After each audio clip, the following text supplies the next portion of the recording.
Hello everyone, this is Payal Goyal and welcome to my channel. Friends, अभी मुझे request किया था किसी स्टूडेंट ने, और बहुत ज़्यादा रिक्वेस्ट किया था कि प्लीज़ मैं ये मैन विटनी यू टेस्ट के जो यूनिट एंड क्वेश्चंस हैं वो करा दूँ। ये आपका I think this is unit 4 block 4 unit 2 है।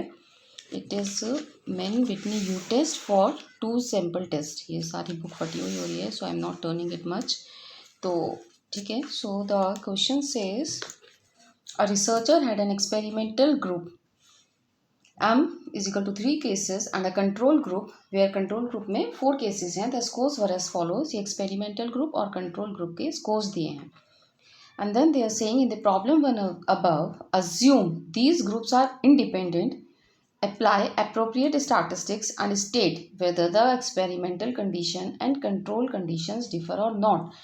तो फर्स्ट ऑफ ऑल इसमें कुछ मेंशन नहीं है हमें कौन सा टेस्ट करना है, और ये पैरामेट्रिक है, नॉन पैरामेट्रिक है, मीन्स नॉर्मल डिस्ट्रीब्यूशन है, नहीं है. तो we can do the T test, we can apply T test also here, but I am not solving it by T test. I am just solving by Mann Whitney U test non parametric method. Why? क्योंकि ये non T test already हमने किए हुए हैं, plus ये Mann Whitney U test के end में है, तो ऑब्वियसली इसमें मैन विटनी यू टेस्ट ही लगेगा. Means I am just that's why I am using it solving by Mann Whitney U test. और एग्जाम में दो ऐसे कंफ्यूजिंग क्वेश्चन नहीं आएगा. एग्जाम में आपको क्लियर कट आएगा आपको कौन सा टेस्ट लगाना है, आपको कौन सा टेस्ट से कैलकुलेट करना है. और ये आप बोलोगे कि ये मैन विटनी टू टेस्ट और इसमें विल्कॉक्सन, आई थिंक इस चैप्टर में विल्कॉक्सन भी कवर हो रहा है. तो हम विल्कॉक्सन इसलिए नहीं करेंगे क्योंकि जब हम विल्कॉक्सन करते हैं तो हमारा जो सैम्पल साइज होता है वो सेम होता है, और वो जनरली कहाँ लगता है, जहाँ पे कि हमारा ऐसा कुछ टेस्ट होता है कि प्री टेस्ट है, पोस्ट टेस्ट है, तो वो करना होता है. यहाँ पे ऐसा नहीं है क्योंकि यहाँ पे 3 केसेस हैं, कंट्रोल ग्रुप में 4 केसेस हैं, तो हमारा विल्कॉक्सन नहीं लगेगा. तो अभी इसको सॉल्व करते हैं हम. एक्चुअली मैंने ये सॉल्व करके रखा है बाय ये मैन विटनी यू टेस्ट लगा के. तो हमारे एक्सपेरिमेंटल स्कोर दिया हुआ था 9, 11 और 15, और कंट्रोल स्कोर दिया था 6, 8, 10, 13. तो हम इनको रैंक करेंगे क्योंकि हमारे जो पैरामेट्रिक नॉन पैरामेट्रिक टेस्ट होते हैं वहाँ पे हमें रैंकिंग करनी होती है.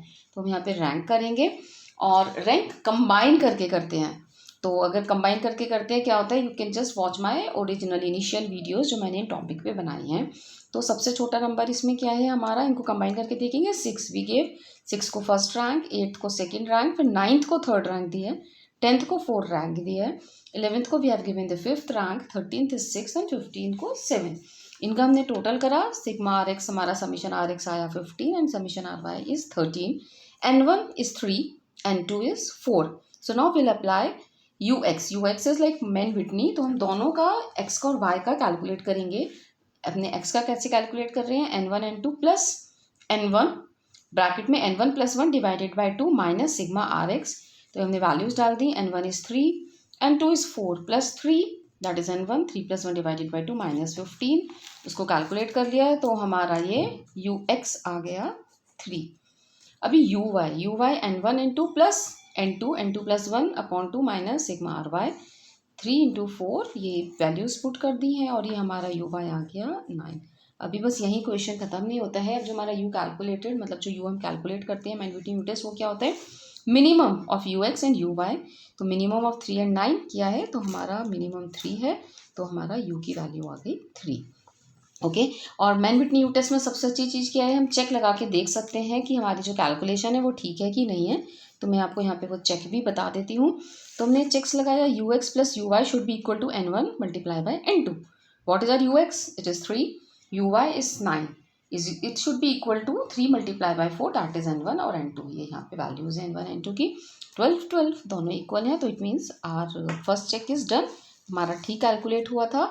And second check is R X plus R Y should be equal to N plus 1 divide by 2. तो हमारा आर एक्स क्या आया था, sigma R X 15, right, that was 15, sigma R Y 13, R X plus R Y. N क्या है, N is equal to N is N1 plus N2, means हमारी total values हैं. Total values हमारी यहाँ पे कितनी है, 7. तो 7 प्लस 1 डिवाइडेड बाई 2 हमने वैल्यूज पुट करी, वो हमारी ये 28 आया है और इसका सम भी ये कैलकुलेशन 28 आया है. तो हमारे दोनों चेक करेक्ट हैं, दोनों वैल्यूज इक्वल है. इट मीन्स ये हमारा जो हमने कैलकुलेशन किया है वो ठीक है. तो this question answer now in third part it is saying कि assume these groups are correlated then apply appropriate stats।